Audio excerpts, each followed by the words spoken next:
पूर्णमिदं पूर्णात् पूर्णमुदच्यते पूर्णस्य पूर्णमादाय पूर्णमेवावशिष्यते। ॐ शान्तिः शान्तिः। ॐ सहना भवतु सहनौ भुनक्तु सह वीर्यं करवावहै तेजस्विनावधीतमस्तु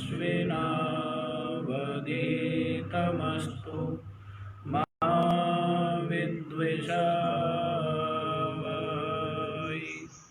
ॐ शान्तिः शान्तिः शान्तिः।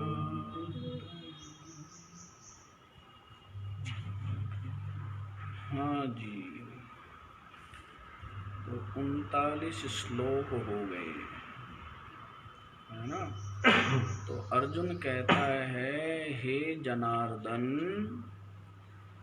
कुल के क्षय से उत्पन्न होने वाला जो दोष है उसको हम लोग देख पा रहे हैं, हम लोग उसको समझते हैं, जानते हैं।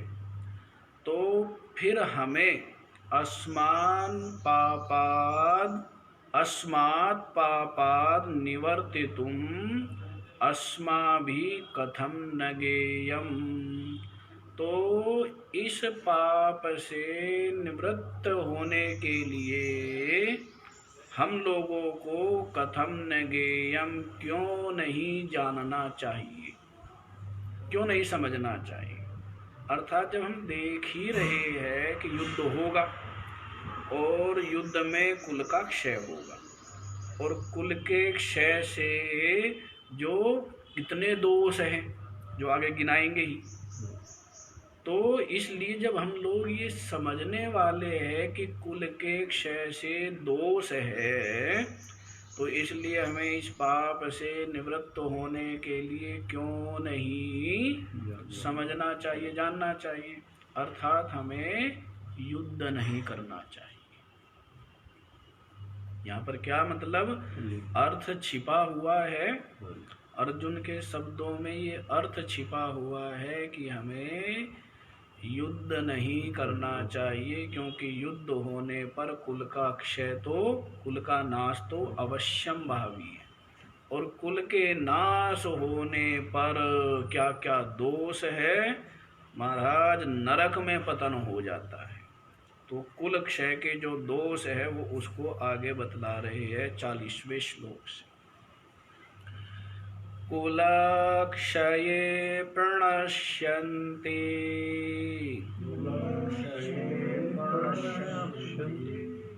कुलधर्मः सनातनः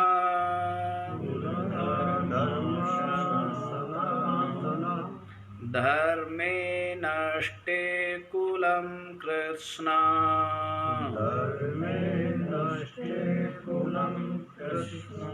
मधर्मो विभवत्युत।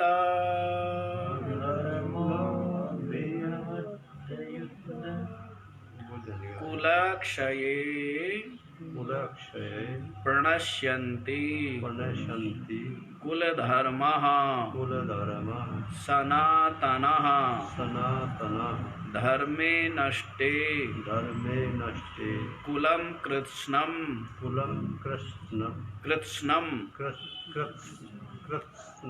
अधर्मः अभिभवति उत।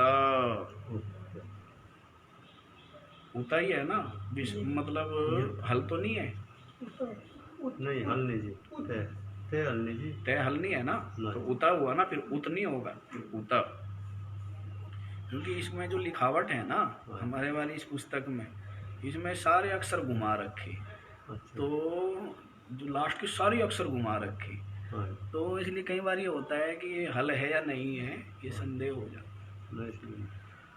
उत, हाँ, किंतु, उत वितर्के भी होता है, वितर्क अर्थ में भी है। हाँ, तो देखिए क्या कहते हैं, कुलक्षये प्रणश्यन्ति कुलधर्मः सनातनः। कुल के क्षय होने पर सनातनः कुलधर्मः प्रणश्यन्ति। जो सनातन, सनातन माने जो पुरातन, जो क्या है, पुरातन है, पुराने समय से चला आ रहा है, परंपरा से चला आ रहा है कि गृहस्थ धर्म में क्षत्रिय को या ब्राह्मण को या वैश्य को या शूद्र को ये कार्य करने चाहिए, है ना। और ये वर्ण आश्रम का विभाग कैसे हुआ है ये तो आपको आगे बताएंगे ही, कि गुण कर्म विभाग से जन्म से जाति या वर्ण आदि की व्यवस्था स्वीकार नहीं कर रहे हैं। जन्म से महाभारत में युधिष्ठिर से भी पूछा गया कि युधिष्ठिर, आप जन्म से जाति स्वीकार करते हो, ब्राह्मण क्षत्रिय वैश्य शूद्र आदि, या कर्म से? तो युधिष्ठिर ने वहाँ पर स्पष्ट उत्तर दिया है कि मैं जन्म से ये जाति स्वीकार नहीं करता, मैं तो स्वभाव गुण और कर्मों से ही जाति को स्वीकार करता हूँ, है ना। तो ये तो आगे बताएंगे ही कि किसका कौन सी मतलब जाति वर्ण आदि है, तो ये गुण कर्मों के अनुसार इनका विभाग किया गया। तो यहाँ पर सनातनः कुल धर्मः, सनातन जो हमारा पुरातन है, जो हमारी पीढ़ियों से चला आ रहा है, कि क्या करने चाहिए, अग्निहोत्रादि यज्ञ करना चाहिए और दान करना चाहिए, हैं, सत्पात्रों को, और जो भी दुखी है, दरिद्र है, विपत्ति में है, उन सब की सेवा करनी चाहिए, सहयोग करना चाहिए। ये जो हमारी परंपरा से चले आ रहे हैं ना, अभी इसी पे ध्यान दे ले, बाकी सब काम पहले कर लिया करो, तैयार होके बैठा करो पूरी तरह से। हमें एक थे महात्मा पढ़ाते थे, तो यदि कोई यूँ भी कर लेना तो उनको बड़ी तकलीफ थी इस बात से। सीधे बैठो, केवल कान खोल के रखो और आंखें गड़ा के रखो, है ना, और बुद्धि भी खोल के बैठो साथ ही साथ। तो ऐसे ना हो, हाँ वो तो भगा देते थे, कहना भाग, कभी कोई पेन से यूँ कर रहा ना, यूँ पेन कर रहा है या यूँ कर रहा है, कहीं की आदत होती है कुछ कुछ करते रहने की, ऐसे नहीं। सनातनः कुल धर्मः प्रणश्यन्ति, सनातन जो कुल धर्म है। अच्छा एक चीज आप तुम ये देखो, धर्म जो है वो किसके आश्रित है, कर्ता के आश्रित है। किसके आश्रित है, कर्ता के आश्रित है ना।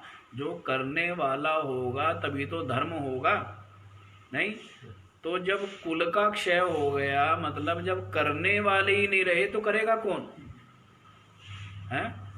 जब करने वाले ही नहीं रहे तो ये अग्निहोत्र आदि यज्ञ दान तप आदि कौन करेगा, कोई कर पाएगा। तो इसी तरह क्या होता है, इसी तरह तो वंश परंपरा का उच्छेद हो जाता है। तो जो भी ज्ञान है, जो भी संस्कृति है, जो भी सद्गुण है, वे आगे नहीं जा पाते। जैसे कोई बहुत कुशल वैद्य हो और उसका कोई श्रद्धालु, उसके पास कोई सीखने वाला ना हो, विद्यार्थी ना हो, तो उसकी सारी विद्या उसके साथ ही चली जाती है ना। तो ऐसी अनेकों विद्याएं जो है वो सतपात्र न होने के कारण से ऐसे ही चली गई, क्योंकि महात्मा के पास कोई विद्या थी, सतपात्र उनको कोई मिला नहीं, तो इसीलिए कुपात्र को दे नहीं सकते। कुपात्र को दे दो भाई तो उसका लाभ क्या? सत्पात्र को ही दिया जाता है ना। भोजन जब हम एक भोजन ही देना है, वो भी देख के देते हैं कि ये भूखा है या नहीं, तो विद्या किसी को देते। नहीं। जब भोजन भी पानी भी हम उसको देते हैं जिसको भूख प्यास हो। तो वैसे ही ये जो विद्या है, ज्ञान, इसलिए आगे बोलेंगे भी लास्ट में, ना तपस्काय दातव्यम है, ना शिष्याय वा पुनः, न चा शुश्रूषवे वाच्यम, न चा माम योऽभ्यसूयति। जिसने तप ना किया हो उसको ये विद्या मत देना। ना शिष्याय वा पुनः, जो शिष्य ना हो, जो शिष्य ना हो उसको भी ये विद्या मत देना। न चा शुश्रूषवे वाच्यम, जिसने सेवा ना की हो ना उसको भी ये विद्या मत दे देना। क्योंकि सेवा नहीं की होगी तो अहंकार गलित नहीं होगा, अहंकार गलित नहीं होगा, ऐसे अहंकारी को विद्या देने का लाभ क्या है? कोई लाभ है? तो न चा शुश्रूषवे वाच्यम न चा माम योऽभ्यसूयति, और जो मुझ परमात्मा से द्वेष करता हो, घृणा करता हो, उसको भी ये विद्या। तो विद्या जैसे कुछ भी किसको दिया जाता है? सत्पात्र को ही दिया जाता है ना। तो पात्र के अभाव में अनेकों विद्याएं लुप्त हो गई।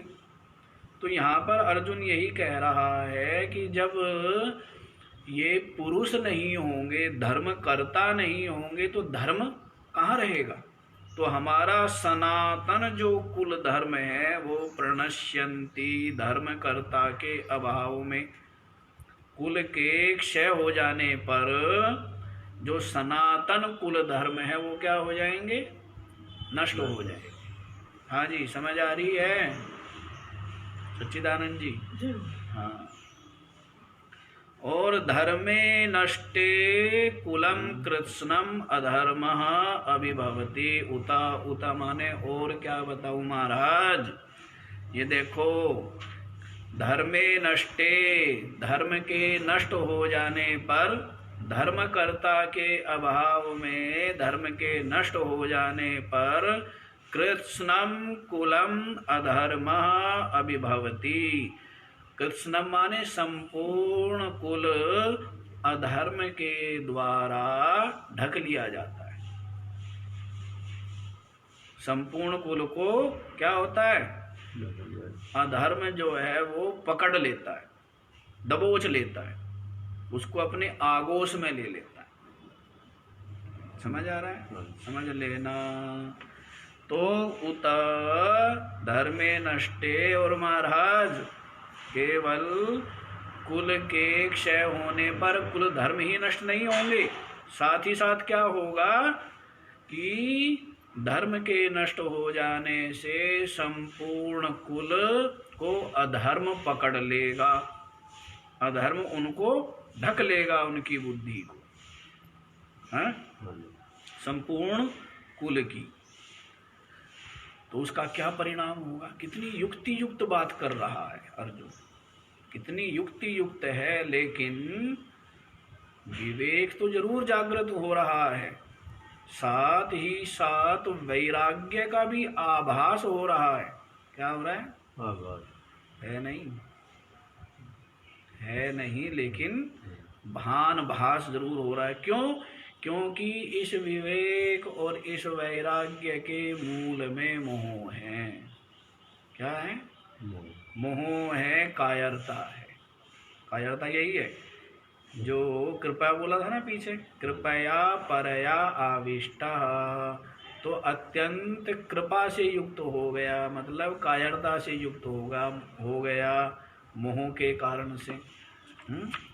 स्वकर्तव्य स्वधर्म का परित्याग करने के लिए तत्पर हो गया है। तो इसलिए ये विवेक और वैराग्य, जब ये पढ़ो ग्रंथ, ये जो अध्याय पढ़ो, तो यूँ लगता है कि अर्जुन कितना सही है, बिल्कुल सही है ना। ये कहीं गलत भासता है कि अर्जुन बिल्कुल सही है, लेकिन बात तो है ना, अरे मूल में क्या है?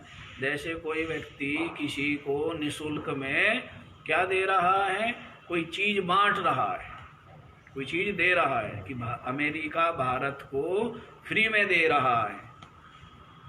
तो दिख तो रहा है कि वो दे रहा है, लेकिन वास्तव में वो क्या बना रहा है, व्यसनी बना रहा है। जैसे बताते हैं अंग्रेजों ने, जैसे चीन आदि है ना, तो इनको वो करने के लिए अफीम जो है फ्री में दी, चीन के ऊपर कब्जा करने के लिए।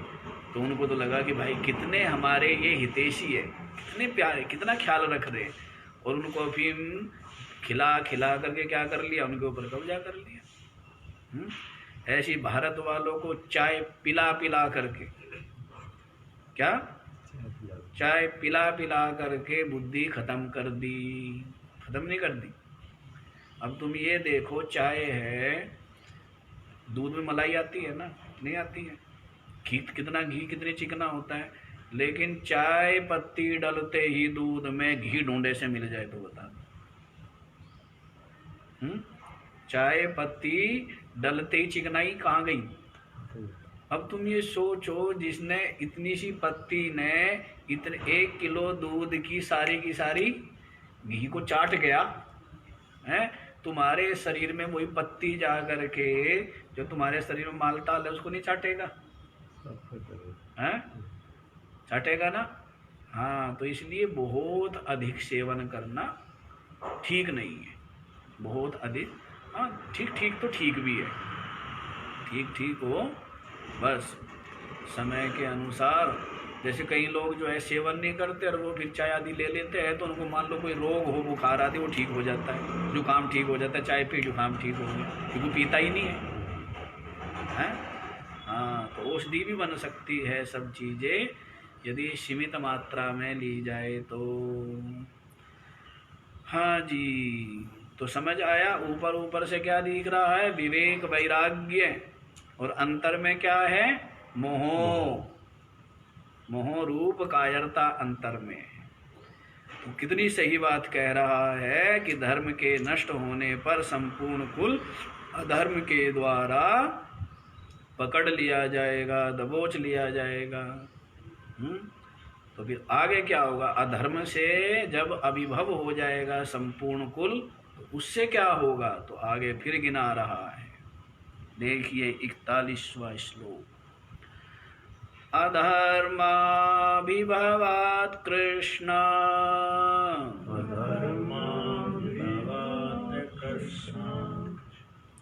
प्रदुष्यन्ति कुलस्त्रियः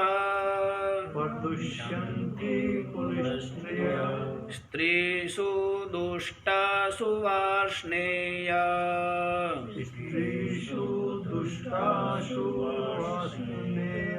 जायते वर्णशंकरः।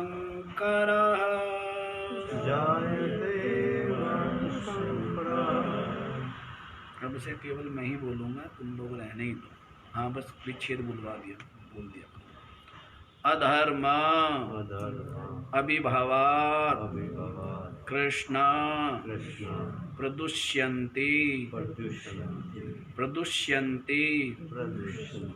कुलस्त्रियः स्त्रीषु दुष्टासु वार्ष्णेय जायते वर्णशंकरः। हे कृष्ण, हे कृष्ण, आप तो समस्त जीवों के पापों का अपहरण करने वाले है ना। आप तो अधर्म का क्या करते हो, अपहरण कर लेते हो, अधर्म को हटा देते हो, नष्ट कर देते हो। आपके तो नाम का स्मरण करने मात्र से, क्योंकि महापुरुषों के नाम का स्मरण करने मात्र से जो ब्रह्मनिष्ठ है, उनके नाम का स्वरूप का स्मरण करने मात्र से हृदय क्या हो जाता है, निर्मल नहीं हो जाता। नहीं, जैसे का दर्शन होता है वैसा ही कोई प्रसन्न दिखे, प्रसन्न व्यक्ति हो, सरल हृदय हो, तो उसको देख करके ही अंतर में क्या होता है, प्रसन्नता का है, सरलता का, आनंद का संचार हो जाता है। नहीं तो जैसा देखते हैं वैसा ही हृदय में भाव उत्पन्न होते हैं। तो जो आत्मनिष्ठ है, जो भगवदनिष्ठ है, जो तत्वनिष्ठ है, ऐसे महापुरुष के तो स्मरण करने मात्र से ही ज्ञान, वैराग्य, विवेक, संतोष, धैर्य, मतलब पूरा का पूरा धर्म और पूरा का पूरा मोक्ष आकर के विराजमान हो जाता है। नहीं हो जाता। इसलिए तो संतों के दर्शन की इसलिए तो महिमा गाई है कि उनके तो दर्शन भी, अरे स्मरण करने मात्र से, और सामने दर्शन मिल जाए, जहां उनकी अद्वैत निष्ठा, जहां उनकी उपरामता, जहां उनकी निश्चिंतता, जहां उनकी समता और जहां उनका धैर्य झलकता हो, तो उसके तो एक अलग ही आनंद है। नहीं है तो इसीलिए अर्जुन कह रहा है, हे कृष्ण, आप तो ऐसे हैं जो सब जीवों के पाप रूप अधर्म को नष्ट कर देने वाले, है ना। तो आगे मेरी राम कहानी सुनो, क्या कहता है। अधर्म अभिभवात, तो कुल के जो है ना, कृत्स्नम कुलम, संपूर्ण कुल के अधर्म के द्वारा दबोच लिए जाने पर कुल स्त्रियः प्रदुष्यन्ति। क्या होती है। कुल की जो स्त्रियां है वो संयम न रख पाने के कारण से दूषित हो जाती। क्या हो जाती है। नियम संयम मर्यादा में ना रहने के कारण से स्त्रियां दूषित हो जाती। संपूर्ण कुल क्या हुआ। पहले तो कुल नष्ट हुआ, कुल के नष्ट होने पर धर्म नष्ट हो जाएगा। कुल धर्म करने वाला कौन रहा। वो जो धर्म है, जो मर्यादा है, जो अनुशासन है, वो कहाँ रहेगा। जब कोई किसी के घर में कोई बड़ा न हो, किसी का पति ना हो, तो ऐसे जो बालक है वे भी स्वेच्छाचारी हो जाते हैं, और वो स्त्री भी क्या हो जाती है, वो भी स्वेच्छाचारी हो जाए। यदि वो संयम में ना रहे तो कोई उसके सत्य की रक्षा करने वाला ना हो, तो क्या हो जाती है, वो पतित तो हो जाती है, पथ से भटक जाती है। नहीं तो इसीलिए कह रहे कुल का क्षय होने से धर्म नष्ट हो जाएगा। धर्म के नष्ट होने पर क्या होगा, संपूर्ण कुल अधर्म के द्वारा ढक लिया जाएगा। और जब अधर्म ही अधर्म होगा, एक बार भगवान बुद्ध गए कहीं किसी ग्राम में, और उनके पास कोई स्त्री आई, और उस स्त्री ने कहा, महाराज मेरे पति नहीं है, मेरे पति नहीं है, और मैं आपको निमंत्रित करती हूँ, आप मेरे घर पर आकर के भिक्षा ग्रहण करें। भगवान बुद्ध ने स्वीकार कर लिया। तो स्वीकार किया तो ग्रामवासियों को पता लगा कि भगवान बुद्ध ने तो उस स्त्री जो कि विधवा है, जो कि पतित है, आचरण से भ्रष्ट है, गलत पुरुषों की संगति में रहती है, उस महिला का निमंत्रण स्वीकार कर लिया महात्मा बुद्ध ने। तो ग्राम के लोग मुखिया को आगे करके आए और कहने लगे, महाराज आपसे एक प्रार्थना है। वैसे तो आप संत हैं, आपके लिए सब समान है, पर आपसे एक प्रार्थना है। भगवान बुद्ध ने कहा, कहिए क्या प्रार्थना है। क्या महाराज, वो जो स्त्री है ना जिसने आपको निमंत्रण दिया है, वो ठीक नहीं है, उसके यहाँ आप निमंत्रण स्वीकार ना करो, मना कर दो। भगवान बुद्ध कहने लगे, अच्छा। भगवान बुद्ध ने उस जो मुखिया जिसने ये बात कही, भगवान बुद्ध ने उसका एक हाथ पकड़ लिया और कहा, बजाओ ताली। एक हाथ पकड़ लिया और क्या बोला उसको, ताली बजाओ। वो कहने लगा महाराज एक हाथ आपने मेरा पकड़ा हुआ है, जब तक आप मेरा हाथ नहीं छोड़ेंगे तो दोनों हाथों की बिना ताली कहाँ बजती है, ताली के लिए तो दोनों हाथ चाहिए ना। तो भगवान बुद्ध कहने लगे कि तुम कह रहे हो कि वो स्त्री पतित है, आचरण भ्रष्ट है, तुम ये बताओ तुम्हारे गांव के पुरुष आचरण भ्रष्ट है, इसीलिए तो उस स्त्री को आचरण भ्रष्ट किया है। जिस स्त्री को तुम दोष दे रहे हो उस स्त्री का दोष नहीं है, आचरण भ्रष्ट किसने किया। यदि तुम्हारे गांव में कोई पुरुष आचरण भ्रष्ट नहीं होता तो तुम्हारे यहाँ वो स्त्री आचरण भ्रष्ट होती क्या, बताओ। तो इसलिए स्त्री का दोष नहीं है, वो तो बेचारी अबला थी, वो तो रक्षक के अभाव में थी।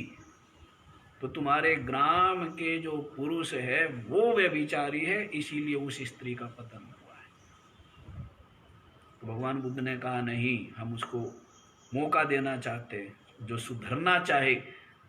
सुधार तो कभी भी कर सकता है व्यक्ति, किसी का पूरा जीवन पाप में, दुराचार में, व्यभिचार में है, इसमें बीता हो, लेकिन वो भी यदि कह दिया है ना कि स्त्रियो वैश्या तथा शूद्रास्तेपि यान्ति पराम गति। एक वो भी था ना वो कि जो पापी से पापी भी, श्लोक है वो इसी में गीता में, जो पार हो जाता है। ये पीशु पापयोनय तेपि चाति तरन्त्येव मृत्यु संसार सागराद्य वर्तमान।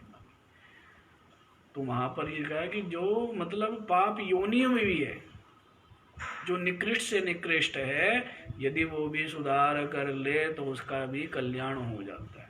जब जागे तभी सवेरा है, भूल का सुधार जब हो जाए तभी ठीक है ना, और पकड़े ही रहे तो फिर उसकी कोई बात ही नहीं।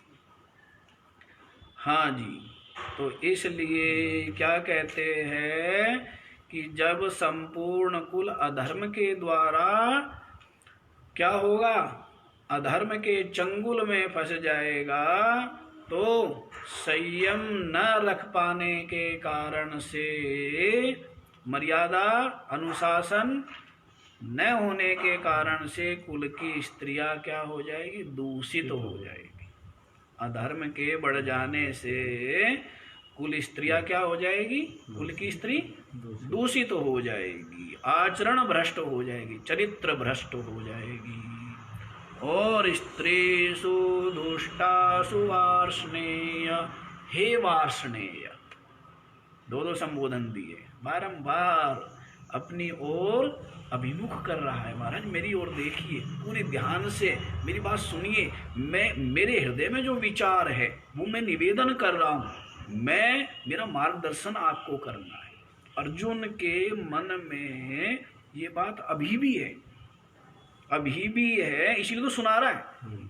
सुना क्यों रहा है, इसीलिए सुना रहा है कि आप मेरे को बताइए कि मेरा ये विचार या चिंतन या निश्चय ठीक भी है या नहीं।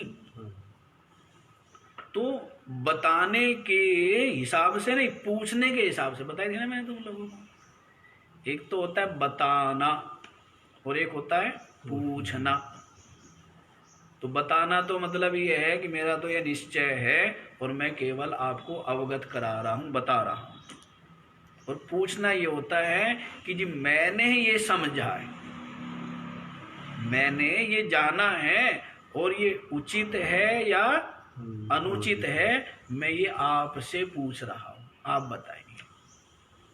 तो पहले वाले में तो क्या निर्णय सुना दिया, और इस वाले में जानना चाह रहा है कि निर्णय तो आप सुनाइए, निर्णय मैं नहीं सुनाऊंगा, जो आपका आदेश हो। तो अर्जुन के हृदय में ये भाव अभी भी है, इसीलिए सुना रहा है, इसलिए बार बार संबोधित कर रहा है कि आप पहले मेरी हृदय की व्यथा को सुन लीजिए और उसके पश्चात जो उचित हो वर्तमान समय के हिसाब से तो उसको आप मेरे को आदेश कीजिए, कहिए। तो ये भ्रम में मत रहना कि अर्जुन बता रहा है, बता नहीं रहा है। अर्जुन के अंदर जिज्ञासा का भाव है, पूछ रहा है। इसीलिए बार बार, पहले देखो क्या बोलते कृष्णा, अब फिर क्या बोल रहे हैं वार्ष्णेय।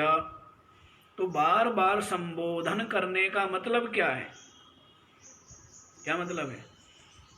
बार बार संबोधन का मतलब यही है कि निर्णय निश्चय आपके हाथ में, आप बड़े हैं, आप ही विवेकवान हैं, आप समर्थ हैं, तो मैं अपने भाव आपके सम्मुख रख रहा। तो बार बार कह रहा है हे वार्ष्णेय, आप भी तो वृष्णि वंशीय है ना, आप भी क्या हो? वृष्णि वंशीय हो। आपकी यदि वंश परंपरा न होती तो आपके जैसा धर्मात्मा, आपके जैसा महात्मा, आपके जैसा है उद्धारक कोई हो सकता था? इस दूषित कुल में पैदा होते आप? जो संत लोग हैं, जो महापुरुष है, वो दूषित जगह पे, जैसे आप गंदी जगह पे बैठोगे क्या? जो गंदा होगा, गंदा संदा व्यक्ति, वो कहीं बैठ जाएगा, और जो साफ सुथरा व्यक्ति होगा वो देख करके बैठेगा ना, नहीं? तो वैसे ही जो संत है या अवतारी पुरुष होते हैं, वो कहीं भी नहीं, कहीं भी किसी भी आके कोठड़ी में आके पड़ जाए। महात्मा लोग देखते हैं कि कोई ऐसे संस्कारवान माता पिता हो, जिसको गीता जी में बोल भी दिया 6 अध्याय में, सब बताएंगे। अथवा योगिनामेव कुले भवति धीमताम एतद्धि दुर्लभतरम लोके जन्म यदिदृशम, सब कुछ बताया हुआ है, समझने वाला चाहिए, है ना? लेकिन एक चीज बताऊं, गीता समझ ली तो सब ग्रंथ समझ लिए, और जब सब ग्रंथ समझ लोगे तो ही गीता समझ में आएगी। बड़ी विचित्र बात है। है? यदि गीता समझ ली तो क्या है? सब ग्रंथ समझ ली, और ग्रंथ पढ़ने की जरूरत नहीं है, और ग्रंथ पढ़ने की जरूरत नहीं। लेकिन सारे ग्रंथ पढ़े बिना गीता समझ में आने वाली नहीं। आदमी को लगता है कि गीता प्रेस की पुस्तक उठा ली, श्लोक पढ़ लिया और अर्थ तो लिखा हुआ है ही सारी दुनिया, लेकिन वो मात्र अर्थ नहीं है। इसके भाव को, इसके सार को समझना इतना आसान नहीं। ऐसे हमारे लघु कौमुदी के लिए भी आता है, लघु कौमुदी है ना, तो उसके लिए आते, क्योंकि आधार ग्रंथ है। तो कहते यदि कौमुदी नायाति वृथा भाष्य परिश्रम, यदि कौमुदी चायाति वृथा भाष्य परिश्रम। कौमुदी छोटा सा ग्रंथ है, अधिकतर लोग उपेक्षा कर देते, सोचते रहे लघु कौमुदी, अभी भी लघु कौमुदी पढ़ रहे हो, अभी भी आप लघु कौमुदी पढ़ा रहे हो, अभी भी लघु कौमुदी पढ़ा रहे हो। लघु कौमुदी के लिए क्या बोला है? यदि कौमुदी नायाति वृथा भाष्य परिश्रम, यदि कौमुदी नहीं आती है ना तो व्याकरण महाभाष्य पढ़ लो, कोई लाभ नहीं है। और यदि कौमुदी चायाती, यदि कौमुदी आती है तो भी भाष्य पढ़ने की जरूरत नहीं, ना कमाल की बात। यदि कौमुदी नहीं आती तो भाष्य पढ़ के क्या करोगे, जब कौमुदी नहीं आती। और यदि कौमुदी आ गई, छोटा सा ग्रंथ है, तो फिर भाष्य पढ़ के क्या करोगे? मतलब छोटा सा ग्रंथ है, लेकिन जितने बार पढ़ो, जितने बार पढ़ो। एक संज्ञा प्रकरणी है, केवल 14 सूत्र लघु कौमुदी, और जितनी बार पढ़ेगा, जितनी बार पढ़ाएगा, कुछ ना कुछ नई बात निकल करके आएगी, हर बार नई बात निकल करके आएगी। इसलिए महात्मा लोग पहले जब हम थे ना, जब पढ़ते थे तो पढ़ते थे, हम लोगों को कहाँ उतना ज्ञान था, तो हम सोचते थे अरे इतने बड़े महात्मा भी लोगों को कौमुदी पढ़ा रहे हैं। एक बार हम गए, कुंभ मेले की बात 98 की बात है, तो वहाँ गए गंगा पार करके, तो विरक्तों के उधर वो लगते थे पहले, मंडलियाँ जो है उधर ही रहती थी। तो मंडली में क्या पठन पाठन की परंपरा चलती है, महात्माओं की। आजकल तो सब छोड़ते जा रहे हैं। तो वो महात्मा जो है उनका एक शिष्य बैठा और वो महात्मा पढ़ा रहा हूँ। मैं भी उस समय लघु कुंडी पढ़ता था यहाँ आश्रम में।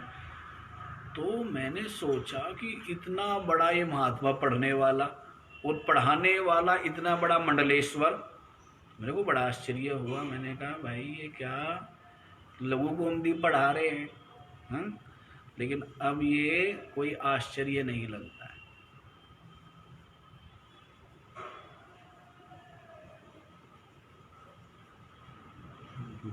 हाँ समझा?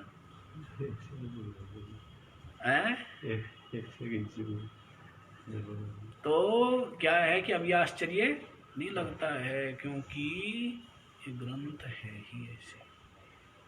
जितना मनन करो, जितना चिंतन करो, एक अपूर्व ही अर्थ निकल करके आए, जिस पर कभी हो सकता है आपकी दृष्टि ही ना गई हो, जिस पर आपकी दृष्टि ही ना गई हो, पूरा जीवन भी दृष्टि नहीं गई हो। कई बार ऐसे भी होता है, सामने वो चीज़ें होती रहती है, ध्यान कभी जाता ही नहीं है, बहुत बातें हैं, वो तो वैसी दृष्टि की बात है। तो वैसे ये लघु कह रहा हूँ, ये गीता ग्रंथ है। तो देख लो क्या कहता है अर्जुन कि कुल स्त्रिया प्रदुष्यंती, और हे वार्ष्णेय आप क्या हो, वृष्णि वंशीय हो। तो इतना सुंदर आपका वंश परंपरा है, क्यों? क्योंकि वृष्णि वंश वाले बचे हुए हैं, इसलिए वो निरंतर सनातन धर्म का पालन कर रहे हैं। सनातन धर्म का पालन होते रहने से जो है वो धर्म नष्ट नहीं हो रहा है।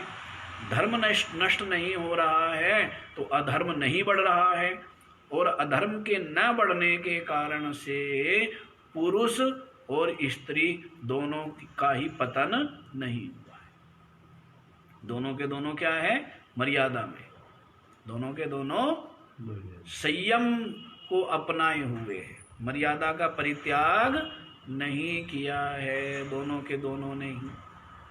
तो इसलिए याद दिला रहे महाराज वार्ष्णेय, इसलिए आप कृपा करो और किसी तरह युद्ध जो है ये रुकवा दो, किसी तरह ये युद्ध ना हो, ऐसा कुछ उद्योग आप करो। क्योंकि युद्ध ही तो सारी जड़ है ना। युद्ध होगा तो क्या होंगे, कुल वंश का नाश होगा, कुल का नाश होगा, कुल का नाश होगा तो धर्म का, सनातन धर्म का नाश होगा, धर्म का नाश होगा तो अधर्म बढ़ेगा, अधर्म बढ़ेगा तो स्त्रियां दूषित होगी, और स्त्रियां दूषित होगी तो आगे बता रहे हैं स्त्रीषु दुष्टासु वार्ष्णेय जायते वर्ण संकरः। हे वार्ष्णेय दुष्टासु स्त्रीषु वर्ण संकरः जायते। जब स्त्रियां दूषित आचरण वाली हो जाएगी, दूषित चरित्र वाली हो जाएगी, तो उनसे जो संतान उत्पन्न होगी वो क्या होगी, वर्ण संकर। वर्ण संकर जानते हो ना, हैं? कौन पिता कुछ पता नहीं है ना, किसका इसका पिता कौन है कुछ पता नहीं, ऊंची जाति का है या नीची जाति का है, उत्तम विचार वाला है या मलिन निकृष्ट विचार वाला है, तो कोई विवेक रहेगा क्या? तो जैसे ये संकरित करते रहते हैं ना, जैसे गाय भी क्या है, ये संकर नस्ल है, हाँ? कहते हैं सुअर और किसको मिला करके, सुअर और गाय को, भैंस को मिला करके ये बना दिया है। भारती जी कहते हैं कि महाराज ये क्या है, इससे बढ़िया तो भैंस ठीक है।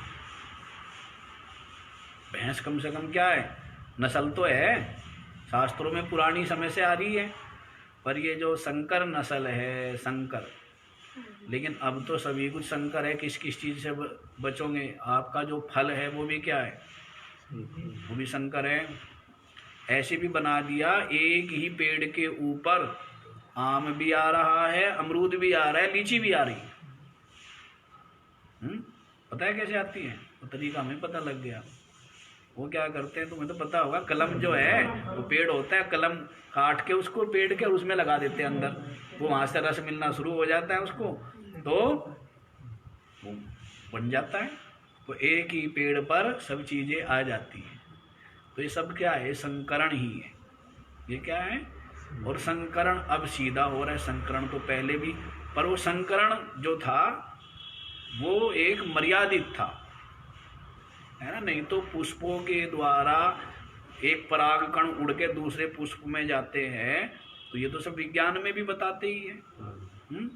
और भौरे आदि के माध्यम से, पक्षी आदि के माध्यम से ये सब क्या होता रहता है? ये विनिमय, आदान प्रदान चलता रहता है। लेकिन वो सब क्या है? प्राकृतिक है। और ये क्या है? ये कृत्रिम है, अप्राकृतिक है। तो वर्ण संकर संतान पैदा हो जाएगी। क्या होगी? वर्ण संकर, क्योंकि स्त्रियां दूषित हो गई, जब मलिन आचरण वाली हो गई, चरित्र भ्रष्ट हो गई, तो उनसे जो संतान होगी वो क्या होगी? वर्ण संकर। उनका जो वर्ण है वो निश्चित नहीं होगा, है ना। वर्ण जो है वो उनका निश्चित नहीं होगा कि कौन सा वर्ण है पता नहीं, कौन सा वर्ण है पता ही नहीं। ये वर्ण संकर होता गया, तभी तो ये स्थिति है कि झूठ, कपट, है, धोखाधड़ी, ये सब का सब क्या है? ये सारे जो गुण दोष है, कुछ तो अपने संस्कार, कुछ माता पिता के संस्कार हैं, कुछ पिता के संस्कार, कुछ जिस माता के पेट में रहा उसके संस्कार, और ये सब इसीलिए तो क्या हो गया है? सब गड़बड़ सड़बड़ हो गया। सब क्या हो गया? सब गड़बड़ सड़बड़ हो गया कि कैसा पवित्र आचरण चरित्र वाली माँ हो, कैसे पवित्र आचरण विचारों वाले पिता हो, तब जा करके जो संतान पैदा होती है ना। अब तो क्या, एक महात्मा कहते थे कि बच्चा कैसे होता है आजकल कि एक्सीडेंट से। है? पहले ये संस्कार किए जाते थे, गर्भाधान संस्कार भी होता था। कि आज क्या है भाई, आज जो है उत्सव सा होता था उसका, है ना। कि आज जो है इनके घर पर, है जी, हाँ, तो कि आज इनके घर पर जो है वो समय मुहूर्त के अनुसार मंत्र आदि बोलते हुए उसी भाव पूजा उपासना करके कि आज गर्भाधान संस्कार है। आज ये पुरुष अपनी स्त्री के गर्भ में संतान का बीज जो है वो डालेगा। तो ये भी संस्कार होता था, तभी तो संस्कारी पैदा होंगे। अब तो क्या है, कब हो गया गर्भ, पेट में बच्चा कब रह गया ये भी नहीं पता है। ऐसी दूषित विचारों में वासना से युक्त होकर के संबंध हुआ, तो संतान भी क्या होगी? संतान के हृदय में वासना नहीं होगी क्या? क्या होगी? वासना ही वासना भरी मिलेगी, है ना। तो कहीं न कहीं इनकी उत्पत्ति में अपनी संतान के मलिन आचरण में माता पिता का मलिन आचरण भी कारण है। कहाँ से आ गया? ये दुष्ट, अरे तुमने ही किया है भाई ये दुष्ट। जैसे आता ही है, कश्यप जी की पत्नी दो है, दिति और अदिति। तो अदिति से तो क्या हुए? सब देवता पैदा हुए, और जो दिति थी उससे क्या हुए? राक्षस। क्यों हुए? क्योंकि उसने गलत समय पर, संध्या के समय, गलत समय पर, गलत मुहूर्त में अपने पति से इतना आग्रह कर दिया। पति ने मना भी किया, समझाया भी है कि इस समय जो संतान उत्पन्न होगी गर्भाधान से कि वो तेरे लिए ही रोने का कारण बनेगी, तो रोती रहेगी जीवन पर्यंत। उसने कहा नहीं, जैसा होना हो वैसी बुद्धि भी हो जाती है भ्रष्ट। तो आग्रह किया, तो इसीलिए क्या हुआ, दिति से दैत्य ही पैदा हुए। कौन पैदा हुए? दैत्य पैदा हुए। फिर क्या, वो दैत्य जो है वो देवताओं के द्वारा मारे जाते रहे। बार बार रोती रहती है, बार बार रोती रहती है कि महाराज मेरे तो मार दिया है, मेरे तो मार दिया। फिर कहने लगी एक बार कि ऐसा पैदा हो है जो इंद्र को मार दे। अब वो जो अनुष्ठान करने वाले थे उन पे गड़बड़ी होगी समास की। तो संस्कृत बड़ी ही ध्यान की भाषा है, बोलोगे कुछ होगा कुछ है। अब किसी का नाम तो है शंकर, अब तुमने उसको बोल दिया शंकर, वो बिगड़ जाएगा तुम्हारे पे, कहेगा कि मेरे को गाली दी है। अब तुम लोग यही तो काम करते हो, नाम तो क्या है शंकर और बोलते क्या हो शंकर, तो वो बिगड़ेगा ही कोई होगा तो। अब शंकर जी जो है भगवान शंकर, वो बड़ा प्रसन्न होगा तुम्हारे से, क्यों, जब तुम उसको शंकर शंकर कर रहे हो वो प्रसन्न होगा, कहेगा ना तुम दुष्टो है। हाँ, तो इसलिए बहुत व्याकरण का ज्ञान बहुत तरीके से होता है। तो ये यज्ञ किया गया था कि इंद्र को मारने वाला पैदा हो, और वो समास ऐसा हो गया कि शब्द वही है कि इंद्र से मरने वाला पैदा हो इंद्र के हाथों। तो फिर वृत्रासुर पैदा हुआ तो इंद्र के हाथों मरा, फिर रोने बैठना पड़ा उसको दिति को। तो इतनी छोटी सी गड़बड़ी में ही वो गड़बड़ी हो, समझ आया। तो इसलिए हाँ जी, तो वर्ण संकर की बात है। तो ये संकर जो है ना, स्त्रियां दूषित हो जाएगी तो उनकी जो संतान होगी वो क्या होगी, वर्ण संकर होगी। हैं, कौन से, मतलब कुल जाति किसी प्रकार का कोई विचार नहीं होगा। पहले बड़ा विचार होता था, गुण शील स्वभाव ये सब देख करके संबंध करते थे। स्त्री के भी गुण शील स्वभाव, और वो जो आगे परिवार है उसकी जो संतान है उसके भी गुण शील स्वभाव देख करके जितने भी सब ये चीजें थी, तो इनके जो मूल में बहुत रहस्य छिपा हुआ था। अब मुस्लिम लोग आपस में कर लेते हैं संबंध, चाचा का हुआ, भाई का हुआ, ये हुआ वो हुआ, उसका परिणाम क्या है, सबसे ज्यादा बीमार, सबसे ज्यादा अपाहिज, सबसे ज्यादा पागल मुस्लिमों में।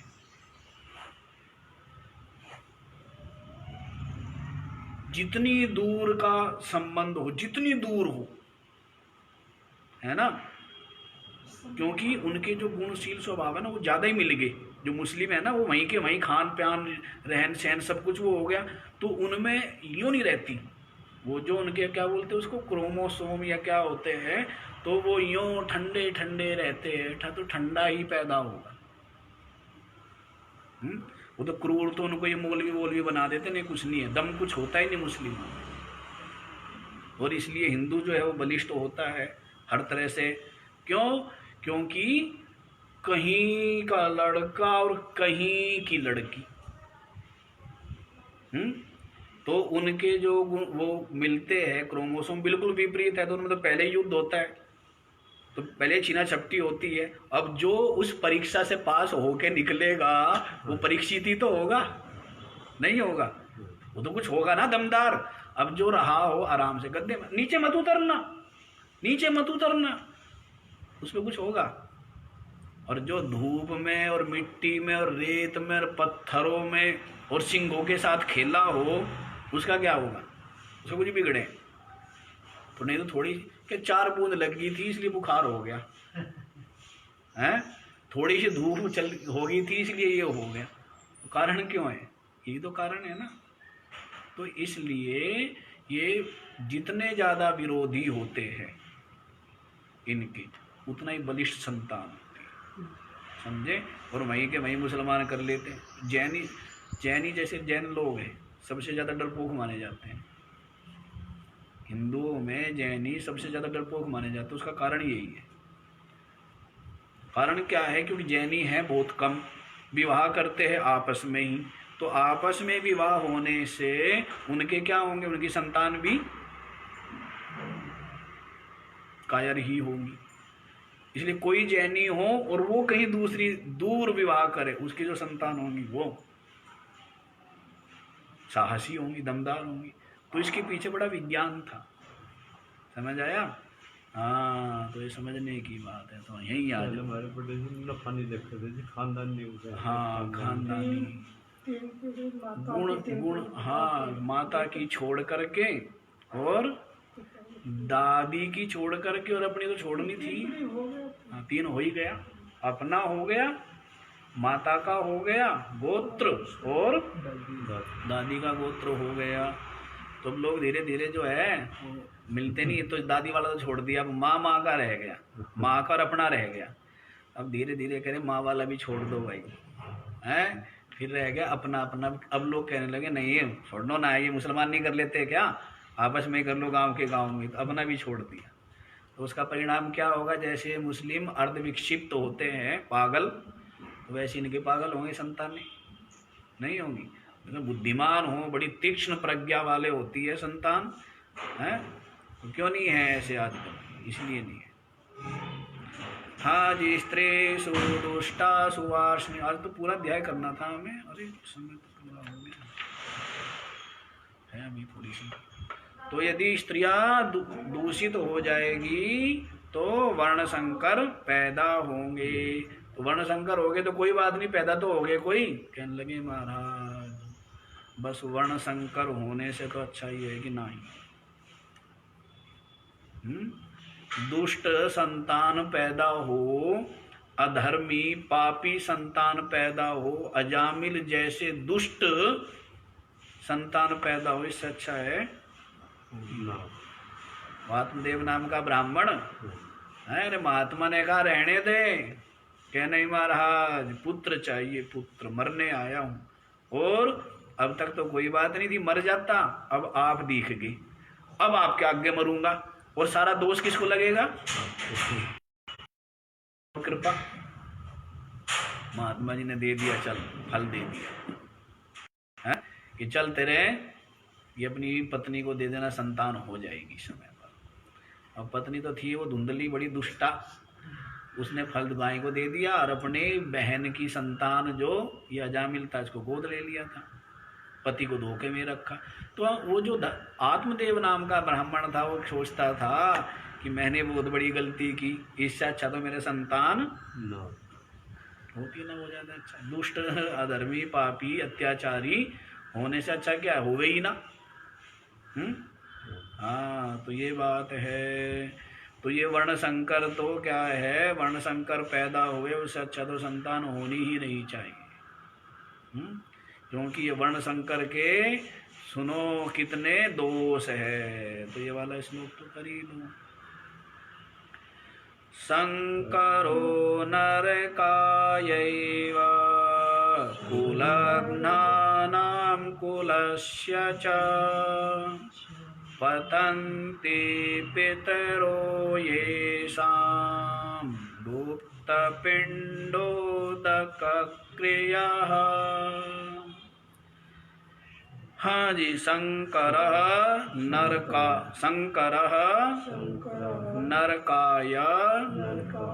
एव कुलघ्नानां कुलस्य च पतन्ति पितरः हि येषां लुप्तपिण्ड उदकक्रियः। शब्द एक ही है ये, लुप्त पिंडोदक क्रिया। वो तो हम समझाने के लिए अलग अलग पढ़वा देते हैं, उच्चारण शुद्ध हो, नहीं तो ये अलग एक ही शब्द है। हाँ जी, तो क्या कह रहे थे? शंकरः नरकाय एव कुलघ्नानां कुलस्य च। कुलघ्नानां कुलस्य च, जिसने कुल का घात किया है, जिसने अपने कुल का नाश किया है। कुल के स्वजनों को, संबंधियों को जिसने मारा है तो वो हुआ कुल घाती। क्या हुआ? कुल घाती। अर्जुन ये कहता है कि हम तो कुल घाती हो जाएंगे ना, क्योंकि हम दुर्योधन आदि को मार देंगे, औरों को मारेंगे, तो हमने क्या किया? एक तरह से अपने कुल का घात किया है ना। तो कुल घाती और कुलस्य च, और कुल को और कुल घातियों को शंकरा नरकाय एवा, जो शंकर होंगे ना, वर्ण शंकर, वो तो नरकाय एवा, नरक में ही ले जाने वाले होंगे। क्या होंगे? कुल घाती को, घातियों को, और कुल को जो वर्ण संकर संतान पैदा होगी वो नरकाय एवं, नरक के लिए ही होगी, अर्थात उनके द्वारा तो नरक में ही जाएंगे।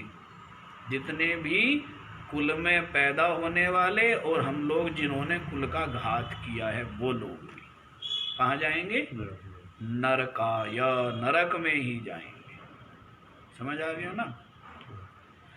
पतंती पितरा येषां लुप्त पिंडोदक क्रिया, येषां माने इन संकर, वर्ण संकर के द्वारा, जो वर्ण संकर संतान होगी इनके द्वारा तो क्या होगा? लुप्त पिंड उदक क्रिया पितरः पतंती। तो पिंड और उदक क्रिया के लोप हो जाने से, पिंड क्या है? जो गया आदि में क्या दिया जाता है? पिंडदान आदि। और उदक जो है, ये जो तर्पण आदि किया जाता है उसको उदक क्रिया बोलेंगे। जो तर्पण करते हैं ना, अपने जो पूर्वज है उनके लिए क्या करते हैं? जल जो अर्पण करते हैं, तो ये तर्पण हुआ। और जो पिंड आदि श्राद्ध के समय क्या करते हैं? पिंड आदि प्रदान करते हैं।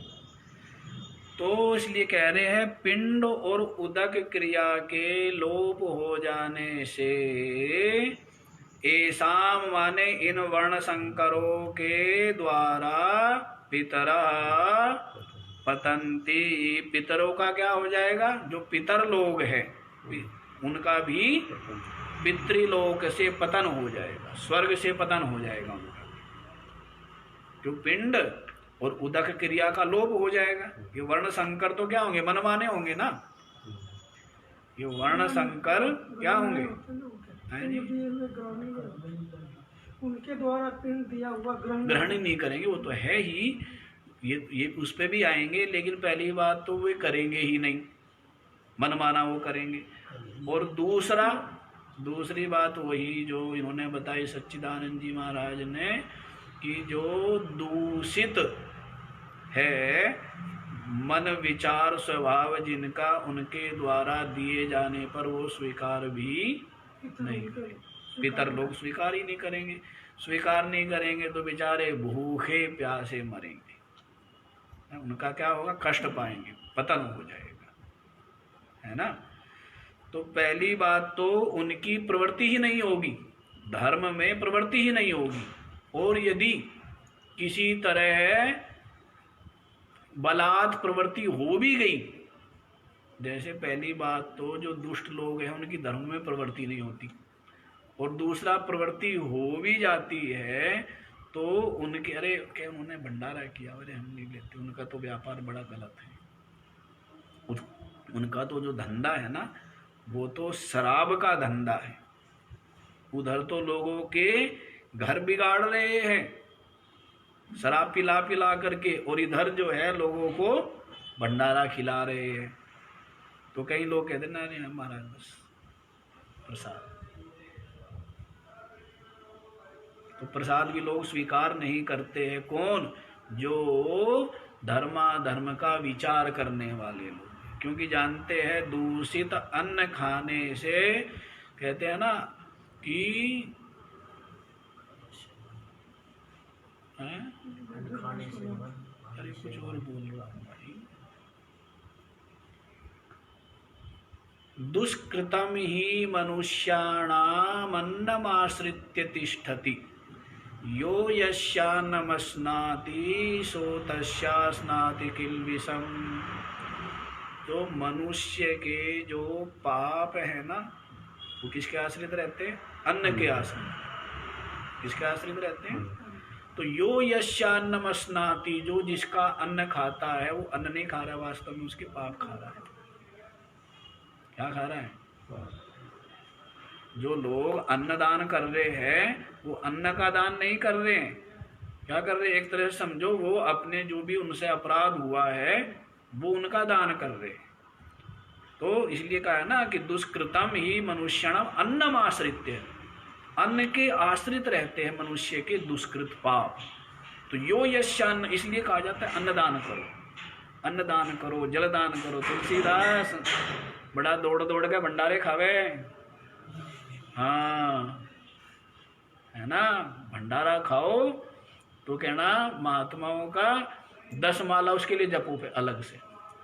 तपस्या तेज का राज। हाँ, क्योंकि देखो क्षुधा है, भूख लगेगी तो भोजन तो लेना ही पड़ेगा, लेकिन उसका शोधन भी करना जरूरी है ना।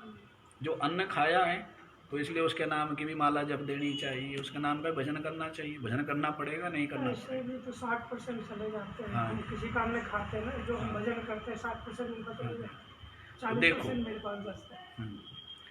तो यो यस्यान्नमश्नाति, जो जिसका अन्न खाता है वो वास्तव में अन्न ही नहीं, उसके पाप खाता है। क्या खाता है? पाप खा रहा है। इसीलिए बुद्धि अधिकतर भ्रष्ट हो जाती है। इसलिए महात्मा को तो बड़ा संभल करके रहना चाहिए कि अपने धर्म में, चिंतन में, भजन में लगे, जिससे कि वो जो अन्न का दोष है वो भी दूर हो जाए, अन्न का दोष भी दूर हो जाए, और जो उसको पुण्य मिलना है वो तो मिलेगा ही, क्योंकि उसने जो दान किया है।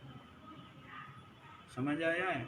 तो इसलिए दूसरों का अन्न खाने में, वैसे कहते हैं परान्नम दुर्लभम लोके, हैं?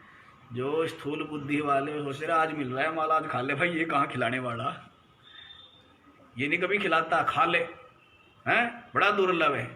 क्यों भाई राम सेवक? ऐसा ही है ना। हाँ, परान्नम दुर्लभ हम लोग के, दूसरों का अन्न बड़ा दूर। ऊर्ध्वम गच्छति डकारः अधो गच्छति वायु, ऐसे करके आया है कि खूब डकार भी आ रही हो और खूब गैस भी पास हो रही हो, थोड़ी सी भी जगह ना हो, पर फिर भी दूसरे का अन्न है ना, क्या सोचना, क्या विचारना, खा लो बस। क्योंकि महात्मा कहते रहे अन्न तो दूसरे का है पर पेट तो अपना है भाई। तो इसलिए भोजन, ये सत्य बात है ना। भोजन जो है, जिसका भी भोजन करते हैं तो वो खाने वाले के पुण्य ले लेता है। इसलिए उस खाने वाले को अधिक पुण्य करना चाहिए, अधिक जिम्मेदारी बनती है। इसीलिए महात्मा लोग पहले प्रतिग्रह नहीं लेते थे, और प्रयास ही होता था कि स्वयं का ही जो क्षेत्र होता था उसी में उगा करके और उसी से ही अपना आजीविका जो भी भोजन आदि है ये सब विचार करते थे। ये अपना कमा के खाना, लोग कहते हैं ना कमा खाना, लेकिन जैसे साधु है तो साधु के लिए भी यही है कि वो वैराग्य में रहे, वो अपने चिंतन में रहे, वो परमात्म प्राप्ति जो उसका लक्ष्य है उसमें लगा रहे, आलस्य प्रमाद को न आने दे। क्योंकि ज़्यादा खाएंगे तो आलस्य प्रमाद आएगा, आलस्य प्रमाद आएगा तो धीरे धीरे धीरे धीरे जो हमारा विवेक है उसको धीरे धीरे वो क्या कर लेगा, ढक डालेगा। क्या कर देगा, उसको नीचे दबा देगा। अभी तो विवेक बना हुआ है, लेकिन यदि भी और चिंतन नहीं करेंगे अधिक, आज भी आलस, आज भी भंडारा मिल गया, कह जी आज तो उठा नहीं गया, 4 बज गए, क्यों नहीं उठा गया, भंडारा खाया था। फिर अगले दिन फिर मिल गया, फिर अगले दिन फिर मिल गया, फिर तो धीरे धीरे क्या हुआ, जो अपना नियम था वो नियम भंग हो गया। जो भी भजन का, साधन का, चिंतन का जो नियम था वो भंग हो गया। और भंग होते होते पहले पहले तो शुरू में तो विवेक रहता है, धीरे धीरे वो विवेक जो है उस दाता के पाप के द्वारा क्या हो जाता है, ढक लिया जाता है। और बस कब वो मार्ग से विचलित हो गया पता ही नहीं लगता, कब भटक गया पता ही नहीं लगता। वैराग्य जो है वो पता नहीं कौन सी गुफा में जाके छिप गया पता ही नहीं लगता है। वो कहते हैं ना कि जितनी लगन आदि में ऐसे कुछ करके उतनी निभजा ओढ़, अपने की संशय नहीं तारे लाख करोड़। तो जितना वैराग्य घर से निकलते हुए होता है ना, उतना वैराग्य यदि सदा निभ जाए ना, तो अपने की संशय नहीं, अपने की बात नहीं है, औरों को भी पता नहीं कितनों का उद्धार करेगा। लेकिन होता क्या है, होता तो यही है ना कि सब कुछ भूल जाता है, सब कुछ जहाँ अनुकूलता मिली, सम्मान मिला, जहाँ मतलब कुछ थोड़ा सा आराम मिला, सब कुछ भूल गया। वो वैराग्य कहाँ उड़ गया पता ही नहीं। इसीलिए संतों के सत्संग में रहे तो निरंतर वैराग्यवान हो करके, वैराग्य गया तो फिर किस बात को बताया था ना, विगत विवेक विराग। वैराग्य गया तो फिर किस बात का साधु है, आता है ना कि बिन विवेक का कैसा साधु, तेरे लिखे कर्म भुगता दूं, ऐसे कुछ करके आता था। बिन वैराग का कैसा साधु, तो बिना वैराग्य की किस बात का साधु, किस बात का साधु, किसी बात का साधु। हाँ जी, तो देखो यहीं पर क्या कह रहे हैं, पतन्ति पितरा येषां लुप्त पिंडोदका क्रिया, पिंड और उदक क्रिया का लोप हो जाने से ये जो कुल घाती है, इनके पितरों का भी पतन हो जाता है। क्या हो जाता है, पतन हो जाता है पितरों का भी। ये पितृलोक से ये भी भ्रष्ट हो जाते हैं, क्योंकि वर्ण संकर का दिया हुआ वे स्वीकार नहीं करेंगे, भूखे मर जाएंगे। ये तो धर्म की बात होती है, नहीं, ये तो धर्म की बात होती है कि भाई जो मलिन संस्कार वाला है या मलिन जिसके कर्म है, दूषित जिसका धंधा है, भूखे रह लेंगे लेकिन उसका अन्न, उसका दिया हुआ दान स्वीकार नहीं करेंगे। पहले महात्मा लोग बड़ा विचार करते थे, सुनार का दान नहीं लेना है, शराब आदि जो, ये शराब आदि जो करते हैं इनका दान नहीं लेना। वैद्यों के पास तो होता नहीं था, डॉक्टरों का बोलो, क्योंकि ये ज़्यादा वो करते हैं, तो इनका दान नहीं लेना। तो बड़ा सोच विचार के कि भाई इसकी आजीविका क्या, हम थोड़ा सा ध्यान रखते हैं इस बात का कि हम जो है इन बातों का ध्यान रखते हैं, देखते हैं कि इसका व्यापार क्या है। तो भोजन आदि के काम में तो जो परिश्रम ईमानदारी से काम करते उनके ही धन को लेना चाहिए। बाकी के जो धन है उनको बिल्डिंग में लगा दो, कहीं और चीज़ों में लगा दो, हैं। लेकिन भोजन में कई बार ऐसा हुआ कि कुछ लोग आए, आकर के दक्षिणा रखी, पता नहीं मेरे मन में कुछ ऐसा भाव हुआ, तो मैंने बुलाया किसी को, मैंने कहा भाई अच्छा ये पैसे ले और कुछ बाज़ार में जाना है। एक बार आया था एक व्यक्ति, मेरे ध्यान है ऊपर, तो पता नहीं कौन था, उसको मैंने बोला ये जो आते हैं महात्मा लोग इनको दे देना फल वल ला कर, आश्रम में मत देना किसी को। ऐसी जैसे शंकर जी पे चढ़ाते हैं, हमने कभी नहीं खाया शंकर जी पे, शुरू से ही नहीं खाया कभी, तो चढ़ाया हुआ कि भाई पता नहीं लोग क्या क्या संकल्प और क्या क्या लेकर के चढ़ाते हैं। आश्रम में कोई संकल्प करके गाय वाय देना चाहते, उसको भी मना। आया कोई आदमी कह जी 50,000 की गायें देनी हैं, आए थे ना, यही दुकान है त्रिवेणी घाट के लिए उतरते ही। हमने पूछा भाई कैसे देनी है, मरणासन्न को देनी है क्या संकल्प करके? कह जी हाँ। मैंने कहा किसी ब्राह्मण को दे देना, आश्रम वाले नहीं लेते ये सब कुछ। हाँ देनी हो कि भाई आश्रम में सेवा के लिए, आश्रम में महात्मा लोग भक्तों की सेवा में लगे, ठीक है दे जाओ। तो वो आदमी सोच रहा होगा कि भाई ये कमाल का महात्मा है, दुनिया तो जो है 5-5 रुपए नहीं छोड़ दी, इसने 50,000 करारे नोट हैं। एक तो रवि का तो वापस ही, उसके तो वापस ही दे दिए पैसे भी, एक और अभी है, मैंने कहा दे दो भाई वापस वो 25,000। हाँ, तो इन चीज़ों का हम बड़ा ध्यान रखते हैं कि ऐसे नहीं है। करना भी क्या है, धन का क्या करना है, धन के तो आश्रित 15 दोष श्रीमद् भागवत में बताया ही है। काम चल जाए, काम चलता रहता है, कोई फर्क नहीं पड़ता है जी।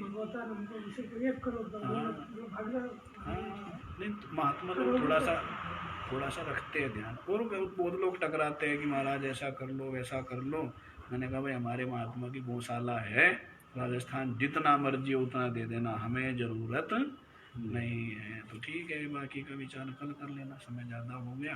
आज तो ये था कि पूरा कर देंगे, लक्ष्य से हम लोग पीछे रुक जा रहे हैं, पर कोई नहीं, पा लेंगे सने सने ही सही।